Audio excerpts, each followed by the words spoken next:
Bien, capítulo 9 del libro de los jueces, cuando Dios no dispone el camino. Este estudio lo titulé de esta manera, porque vamos a ver cómo es que las circunstancias van cambiando de acuerdo a la bendición que Dios da a hacer, en tiempos de paz, cuando Israel finalmente fue liberado de sus opresores. Y aquí, en este caso, pues una vez más, después de Jeroboam, es decir, de Gedeón, quien en un momento dado liberó a Israel de sus opresores. Una vez más continúa Israel por bastante tiempo con paz, con libertad, con la bendición del Señor. Pero con el tiempo, una vez más, Israel se pervierte. Vamos a ver desde el versículo 1, ahí en el capítulo 9, por favor. Dice: Abimelech, hijo de Jerobal, fue a Siquem, a los hermanos de su madre, y habló con ellos y con toda la familia de la casa del padre de su madre, diciendo: Yo os digo que digáis en oídos de todos los de Siquem, que os parece mejor que os gobiernen 70 hombres, todos los hijos de Jerobal, o que os gobierne un solo hombre. Acordaos que yo soy hueso vuestro y carne vuestra. Y hablaron por él los hermanos de su madre en oídos de todos los de Siquem todas estas palabras, y al corazón de ellos se inclinó a favor de Abimelech, porque decían: nuestro hermano es. Bueno, aquí, si ustedes se dan cuenta, pues bueno, recordemos que cómo fue que Gedeón, después de haber recibido la encomienda de Dios para liberar a Israel de sus opresores, tuvo una actitud humilde, sencilla, ¿sí? Una actitud de sencillez en su reaccionar cuando el ángel del Señor le estaba dando la encomienda. Sin embargo, con el tiempo, Gedeón cambió al grado de llevar al pueblo que liberó de la opresión a la esclavitud de la idolatría. Terrible, pero esa fue la verdad. Ese cambio de actitud que tuvo Gedeón trajo como consecuencia que su corazón se pervirtiera y que llegara a tener muchas mujeres. Y tuvo 70 hijos, y la escritura hace una aclaración, una especificación acerca de este otro hijo que tuvo con una concubina. Eh, y, y, y entonces este hijo con esta concubina lo nombró Abimelech. Su nombre significa mi padre un rey. Y esto, decíamos, lo comentábamos, que quizás dejó ver en un momento dado la intención que realmente ya Gedeón tuvo con el paso del tiempo y conforme fue cambiando su personalidad. Y bueno, esto es terrible porque vemos un testimonio muy claro en la escritura de cómo es que la forma en que el hombre insiste en adorar a Dios, en pensar en su propia mente, en sus propias ideas, con sus propios méritos, pretender adorar a Dios siempre es un error. Y eso es justo lo que genera las religiones del mundo. Esto es exactamente lo que Dios ha dicho que no haga su pueblo. Así es de que esto que en un momento dado hizo Gedeón, recordemos que con los arcillos, los pendientes de oro del botín de la guerra que pidió, mandó a hacer un efod, ¿sí?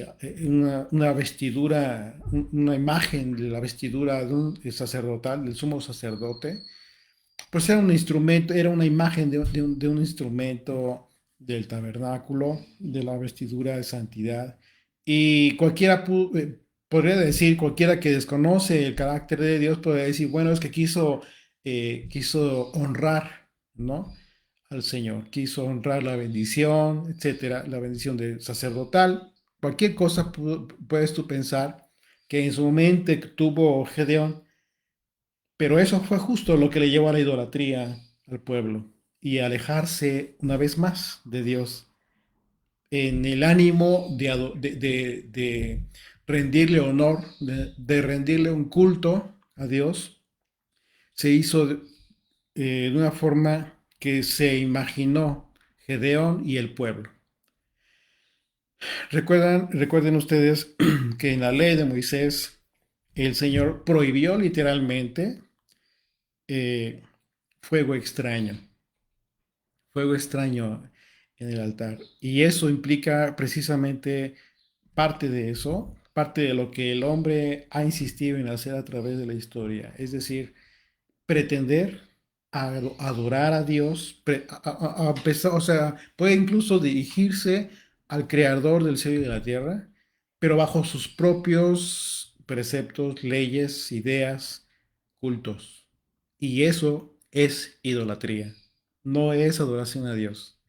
Entonces vemos este testimonio muy claro que fue terrible y que llevó una vez más por el propio libertador de Israel, que lo trajo de nuevo a la esclavitud. Entonces, eh, a pesar de que Gedeón tuvo una muerte, una vejez, una buena vejez, y murió y quizás en paz, el pueblo ya estaba corrompido, pero esa corrupción comenzó precisamente con él, en su tiempo, y justo en donde de donde él estaba, en donde él vivía, justo ahí en ese lugar en donde él, como primer acto de su ministerio, derribó el altar a Baal. ¿Recuerdan? Estaba levantando un altar de idolatría, una vez más.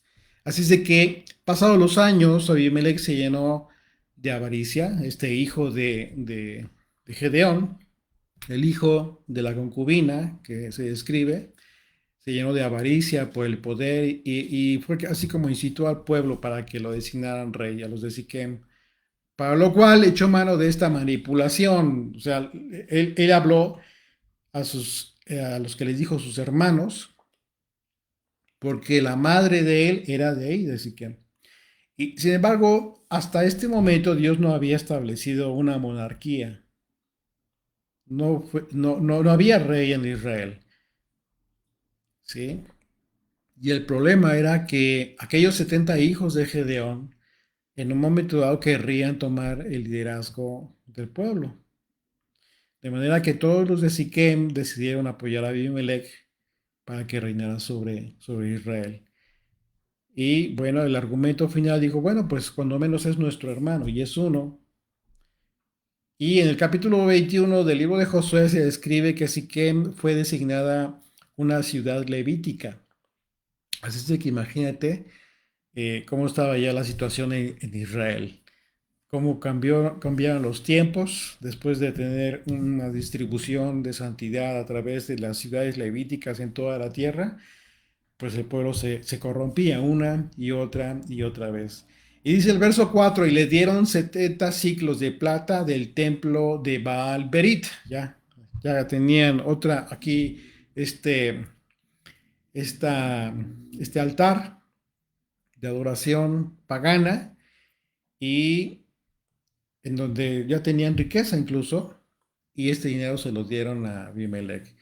Dice, con los cuales Abimelech alquiló hombres ociosos y vagabundos que le siguieron. El propósito era que hacer un mal, es cumplir su propósito.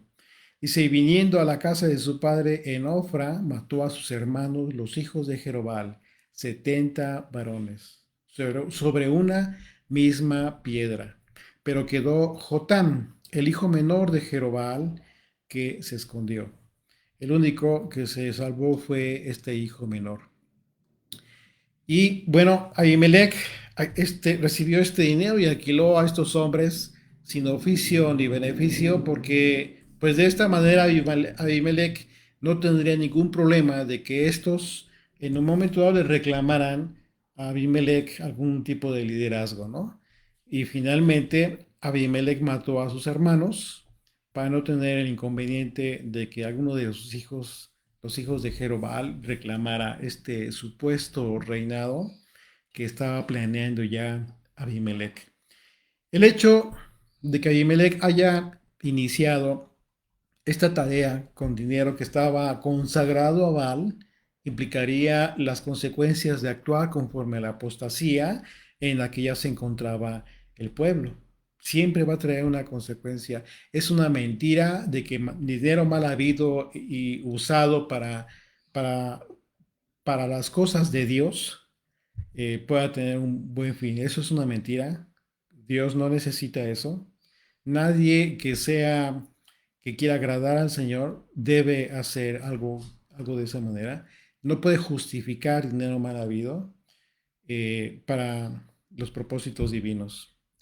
Simple y sencillamente el propósito deja de ser divino para ser un propósito corrompido por la maldad. Dice el verso 6. Entonces se juntaron todos los de Siquem con toda la casa de Milo y fueron y eligieron a Abimelech como rey, cerca de la llanura del Pilar que estaba en Siquem. En este acto, en el que todos estos hombres decidieron imponer un rey sobre Israel sin la voluntad de Dios, pues este acto traería consecuencias y la primera consecuencia sería el reclamo y la advertencia de este hijo menor que huyó, que se salvó de la matanza, Jotam, el hijo menor de Jerobal.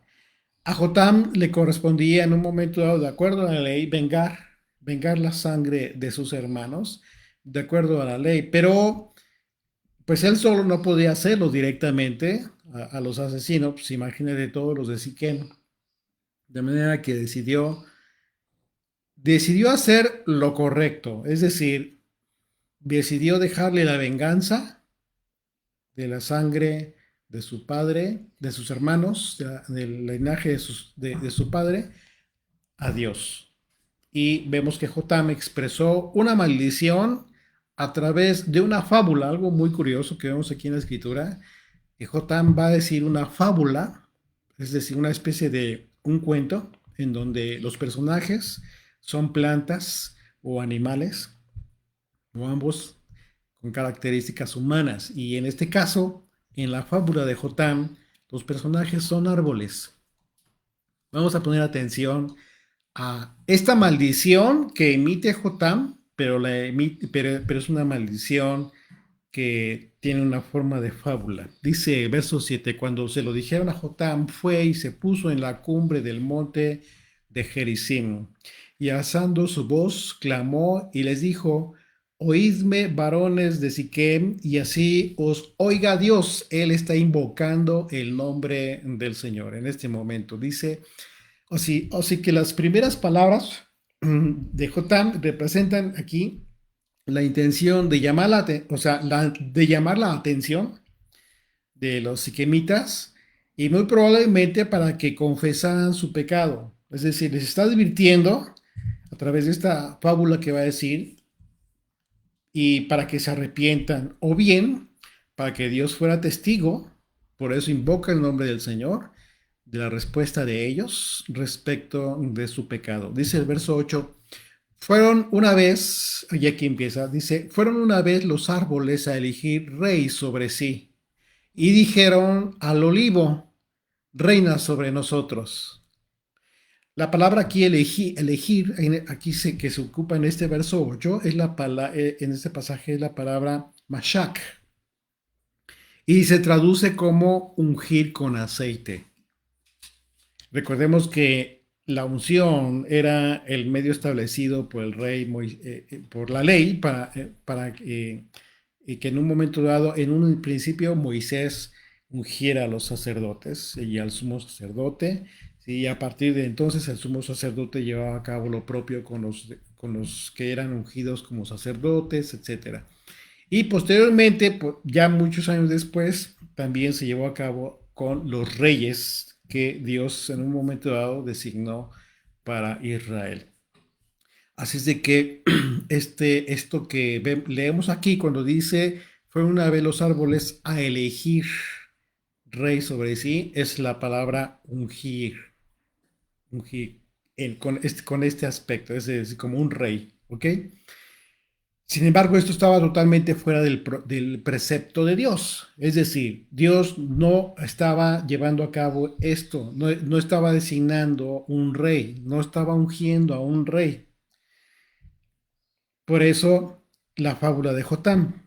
Y continúa en el verso 9, dice, mas el olivo respondió, ¿he de dejar mi aceite con el cual en mí se honra a Dios y a los hombres para ir a ser grandes sobre los árboles?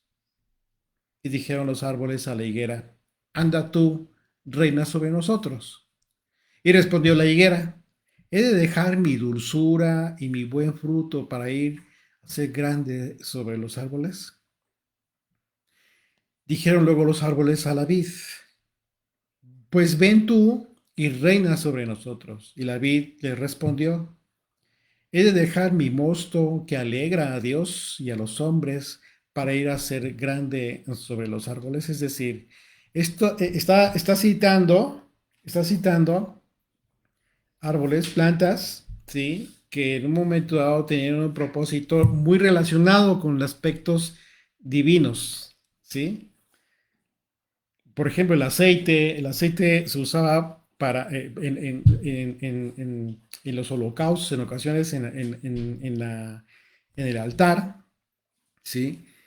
En las libaciones con vino, en ocasiones era con agua, las libaciones, pero en ocasiones eran con vino, ¿sí? Así, y está hablando de la higuera, está hablando del olivo, el aceite del olivo, que era precisamente con cierta preparación especial consagrado para el Señor, para las luminarias de la menorá, etcétera. Entonces, aquí estamos viendo que estos árboles le dice tanto la vid como eh,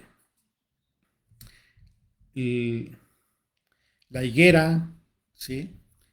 Le dicen, no, ¿cómo vamos a reinar sobre los árboles? Tenemos algo más importante. El aceite era usado para honrar a Dios, ¿sí? En las ofrendas, la unción para los sacerdotes. Después los árboles ofrecen el reinado a la vid, pero su respuesta es en el mismo sentido. La respuesta del olivo, la higuera y la vid fue que su propósito era mucho más importante que aceptar esta invitación. Y dice el verso 14, dijeron entonces todos los árboles a la zarza. Fíjate bien a quién se menciona aquí. Anda tú, reina, sobre nosotros. Y la zarza respondió a los árboles, si en verdad me elegís por rey sobre vosotros, venid, abrigaos sobre mi sombra. Fíjate bien lo que dice, bajo mi sombra. Y si no, salga fuego de la zarza y devore a los cedros del Líbano. Fíjate la comparación, está hablando de los cedros del Líbano y está hablando de una zarza. Finalmente, los árboles invitan a la zarza para asumir el reinado y el caso es que la zarza no tiene nada mejor que hacer. Así es de que acepta ser ungida como rey, prometiendo a su pueblo bendición si es leal, pero maldición si le traiciona. Y como vemos, la zarza ofrece abrigar a los árboles, no cualquier árbol, está hablando de los cedros del Líbano, imagínate, ¿no? Bajo su sombra, así es de que podemos ver claramente que la sombra que ofrece la zarza como supuesta bendición es un absurdo, es algo totalmente absurdo si pensamos que los árboles frondosos busquen sombra en la zarza. Esto pues es absurdo. Sin embargo, al mismo tiempo, la zarza advierte una maldición si es que los árboles le son desleales. En la fábula, Jotam se refirió como árboles a los de Siquem, a los hombres de Siquem, y como la zarza a Abimelech. Dice el verso 16. Ahora pues, si con verdad y con integridad habéis procedido en hacer rey a Abimelech, y si habéis actuado bien con Jerobal y con su casa, y si le habéis pagado conforme a la obra de sus manos, porque mi padre peleó por vosotros y expuso su vida al peligro para libraros de la mano de Madián, y vosotros os habéis levantado hasta hoy contra la casa de mi padre y habéis matado a sus hijos, 70 varones sobre una misma piedra, y habéis puesto por rey sobre los de Siquem a Abimelech, hijo de su criada, por supuesto que es vuestro hermano. ¿Perdón? Por cuanto es vuestro hermano, por cuanto es vuestro hermano. Fíjate bien cómo se refiere a la madre de Abimelech. Se refiere como a su criada. Está terrible, terrible. Jotam les reclama a los de Siquem si su ingratitud para con Jerobal. Un acto de ingratitud a pesar de lo que hizo él por Israel, resaltando lo que hicieron con sus 70 hijos, que los mataron. A Abimelech le llama hijo de una criada, resaltando el hecho de la madre de Abimelech, que solo había sido su concubina, como leemos en el capítulo anterior, como sucedió con Agar, por ejemplo, ¿sí? Que finalmente fue desechada por la verdadera esposa de Abraham, que fue Sara. Y con esa expresión, Jotam hace ver que la razón por la que los de Siquem ungieron a Abimelech por rey no es porque haya sido hijo de Jerobal, sino porque era de Siquem. O sea, está hablando claramente, está haciendo una expresión de desprecio para este hombre, Abimelech. Dice el verso 19, si con verdad y con integridad habéis procedido hoy con Jehová y con su casa, que gocéis de Abimelech y el goce de vosotros. Y si no, fuego salga de Abimelech, que consuma a los de Siquem, a los de su casa de Miló, y salga de los de Siquem y de la casa de Miló, que consuma a Abimelech. Bueno, Jotam concluye aquí diciendo a los siquemitas que si han actuado con lealtad hacia Jehová, pues les desea la bendición de gozar de Abimelech. Sin embargo, en su fábula acaba de demostrar que los de Siquem traicionaban la memoria de Jerobal. Y a Abimelech le decía la bendición de gozar de un pueblo traicionero. Y así es de que en virtud de haber sido desleales a Jerobal, Jotam los maldice con destrucción mutua por fuego a unos y a otros, tanto a Abimelech como a los de Siquem. Dice verso 21, y escapó Jotam y huyó y se fue a Bir y allí se estuvo por miedo a Abimelech, su hermano. Entonces Jotam tuvo que huir porque era claro que su hermano Abimelech buscaría, lo buscaría y también para matarlo a él. Dice el verso 22, después que Abimelech hubo dominado sobre Israel 3 años, envió Dios un mal espíritu entre Abimelech y los hombres de Siquem. Aquí vamos a poner atención porque es aquí donde Dios interviene en en cuanto a la fábula que emitió Jotam. Recordemos que en la fábula lo primero que dice Jotam invoca el nombre del Señor, a pesar de ser una fábula. Y entonces aquí vemos que ya el Señor interviene. El verso 23 dice, envió Dios un mal espíritu entre Abimelech y los hombres de Siquem, y los de Siquem se levantaron contra Abimelech, para que la violencia hecha a los 70 hijos de Jerobal y la sangre de ellos recayera sobre Abimelech, su hermano que los mató, y sobre los hombres de Siquem que fortalecieron las manos de él para matar a sus hermanos. O sea, literalmente saldría fuego de uno contra otro. Finalmente, la maldición de Jotam comenzó a cumplirse en Abimelech y los de Siquem para mal de unos y de otros. Para que esta maldición de Jotam se cumpliera, Dios envió este mal espíritu en retribución por el mal que Abimelech y los siquemitas habían hecho. Este espíritu se contrasta con el espíritu de Dios que había venido sobre Otoniel en su momento por Gedeón también para liberar a Israel. Y efectivamente, de acuerdo a las palabras de Jotam, los siquemitas traicionaron a Abimelech. Dice el verso 25, Y los de Siquem pusieron en las cumbres de los montes acechadores que robaban a todos los que pasaban junto a ellos por el camino, de lo que fue dado aviso a Abimelech. Este valle entre los montes de Baal y Gerizim al norte y al sur de Siquem era un sitio estratégico en el tema del tráfico comercial.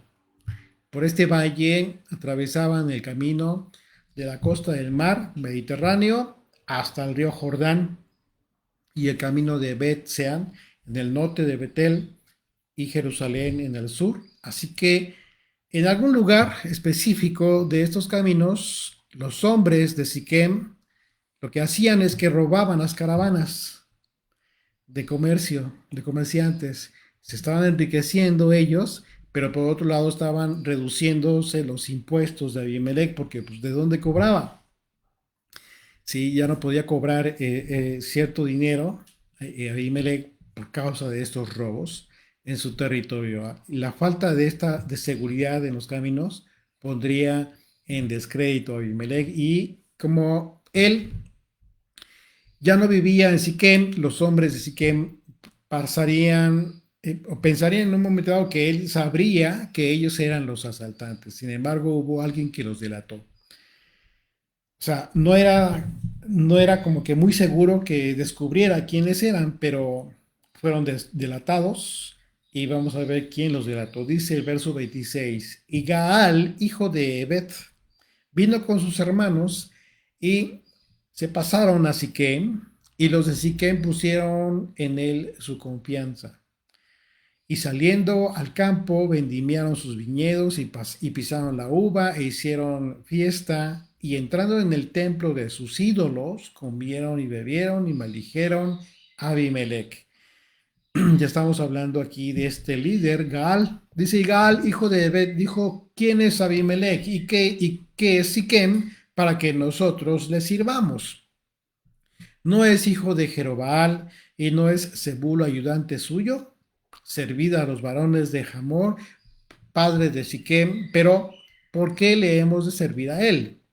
Ojalá estuviera este pueblo bajo mi mano, pues yo arrojaría luego a Abimelech y diría a Abimelech, aumenta tus ejércitos y sal. Está haciendo, obviamente ya con vino encima, sí, ya embriagados, pues están haciendo estas expresiones.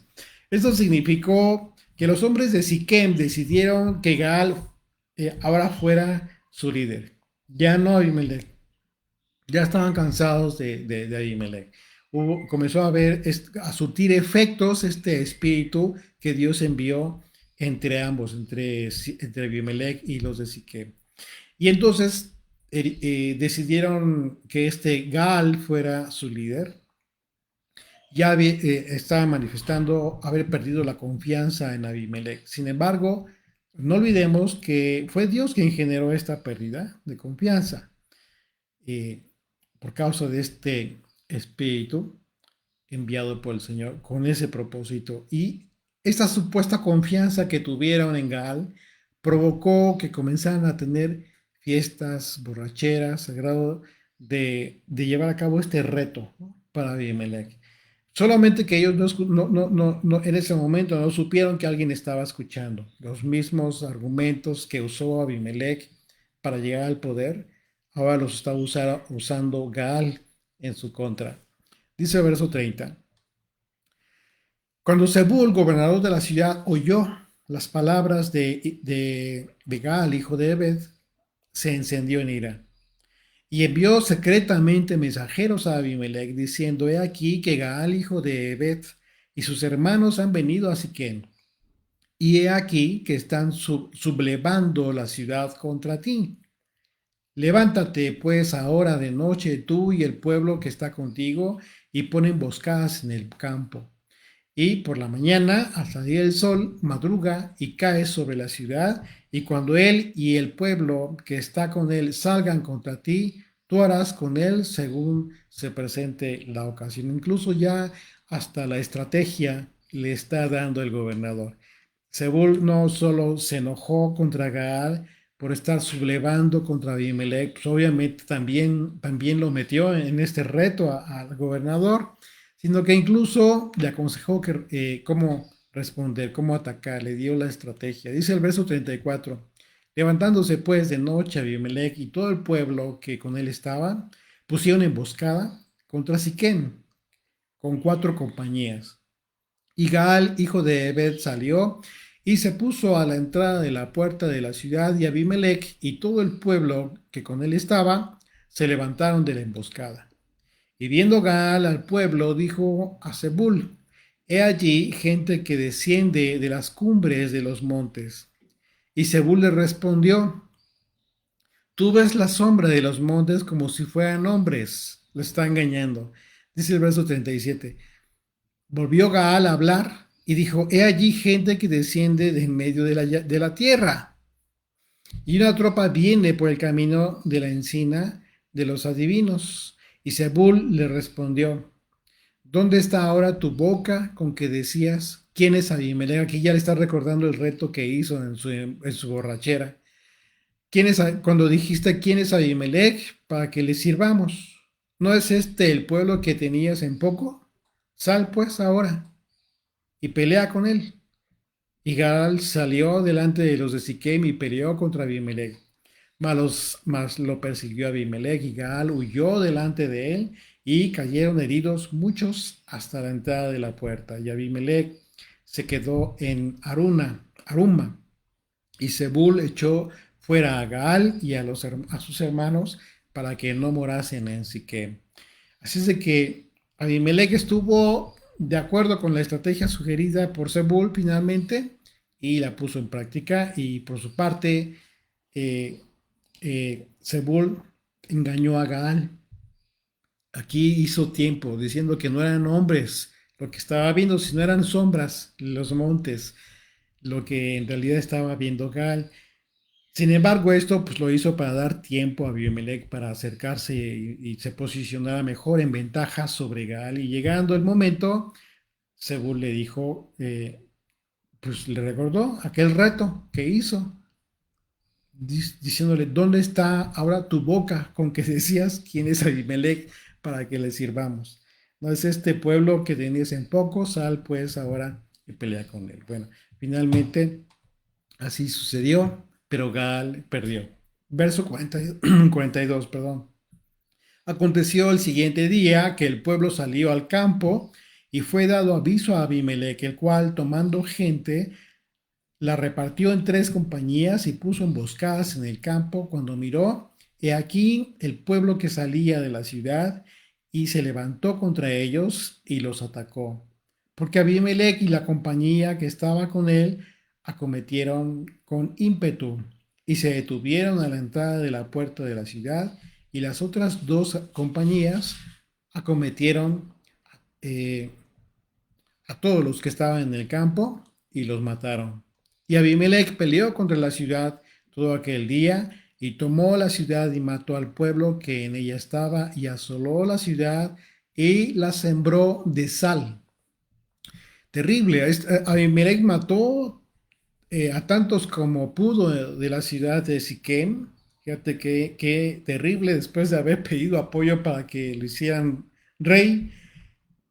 eh, Se dedicó a matarlos, incluso a quienes no estaban involucrados directamente en la sublevación, y demolió la ciudad. Y al parecer la ciudad de Siquem no fue reconstruida, de acuerdo a los historiadores, sino hasta el tiempo de Jeroboam, casi 2 siglos después. Primera de Reyes 12:25 dice: Entonces reedificó Jeroboam a Siquem en el monte de Efraín, y habitó en ella, y saliendo de allí reedificó a Penuel. Estamos hablando de este tiempo en el que, después de que Abimelech destruyó por completo la ciudad. Y vemos que esta expresión, la expresión cuando dice: y asoló la ciudad y la sembró de sal, es muy interesante, porque la sal que Abimelech sembró, supuestamente, pues no convirtió a Siquem en tierra estéril, no se trataba de eso, ya que eso requería demasiada sal en un momento dado. Además, no sembró, no dice que sembró los campos con sal para que fueran infértiles, no, sino la ciudad. Entonces, ¿de qué está hablando? Bueno, nos está hablando de un simbolismo, una expresión simbólica, parte quizás de un rito que maldecía a la ciudad con infertilidad. Según los arqueólogos, Siquem fue destruida a finales del siglo 7 antes de Yeshua.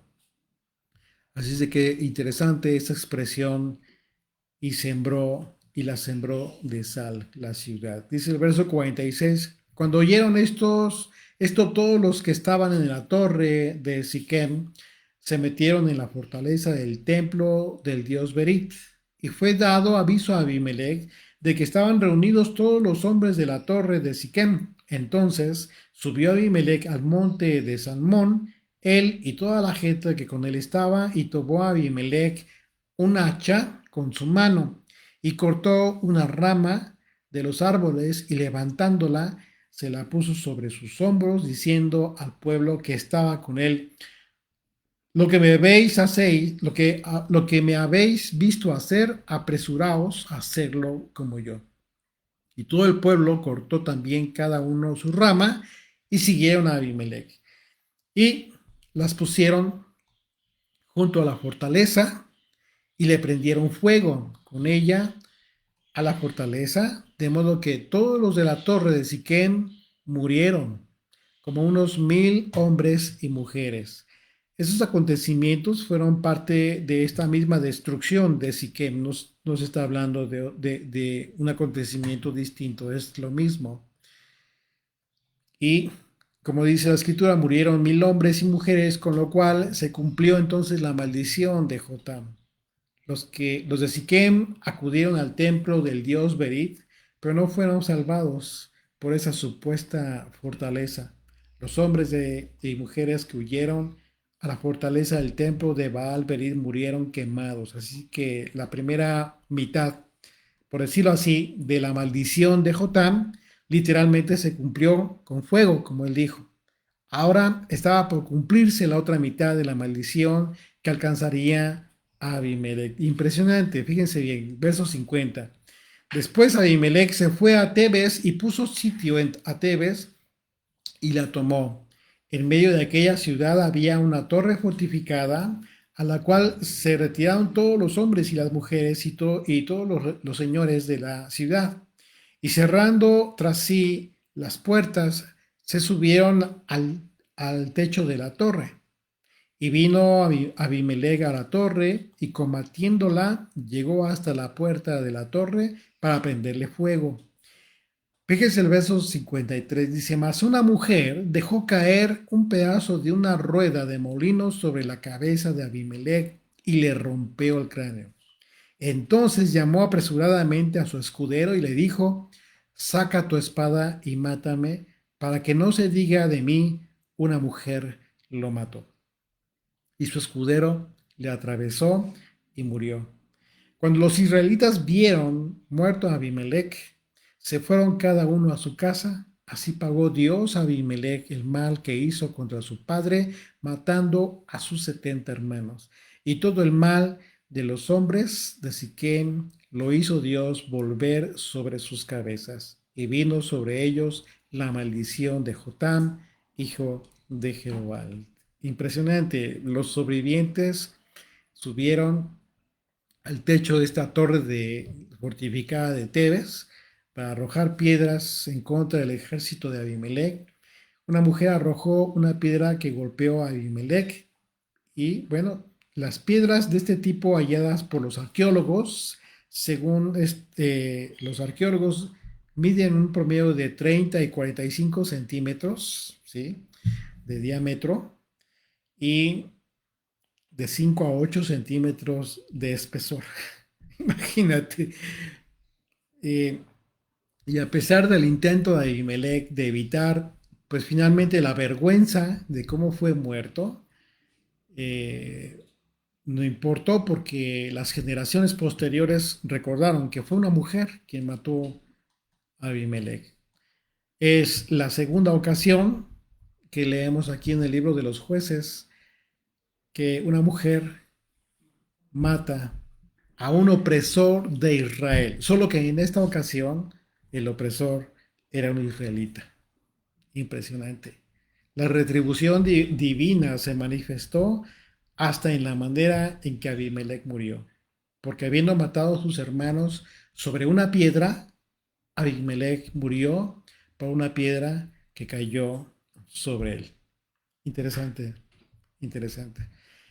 ¿Qué es lo que aprendemos de esta historia? Impresionante. Bueno, es que cuando nosotros tomamos la decisión de cumplir propósitos aparentemente divinos, que aparentemente son la voluntad de Dios, en realidad nos vamos a equivocar. Cuando el camino no ha sido dispuesto por el Señor y nos engañamos a nosotros mismos y con ese mismo engaño vamos y engañamos a otros, lo que generamos es un terrible engaño masivo.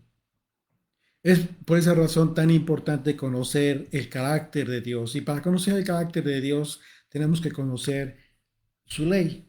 Su carácter está expresado en la ley del Señor, en la ley que Dios le dio a Moisés. Así es de que no nos equivoquemos, sino que nuestras vidas continúen siendo guiadas por la ley, que es el camino que Dios ha establecido para todo aquel que en él cree y que en un momento dado recibamos la bendición de continuar con nuestras vidas honrando como a Él le gusta ser honrado, adorándolo como a Él le gusta ser adorado, como a través de nuestra lealtad, a través de nuestra obediencia, a través de ser mejores personas, porque la Biblia tiene ese propósito, ser mejores personas. Señor bendito, gracias por este tiempo que nos has permitido compartir en familia, con los amigos, con los hermanos en la fe. Te rogamos que este día todos nuestros hermanos que te hayan honrado, que se hayan gozado en ti, en tus palabras, en tu enseñanza. Bendito Rey, a través de todos los siervos fieles que son a ti en todo el mundo, Señor. Gracias, bendito Rey, por este gran regalo y esta dicha que nos das.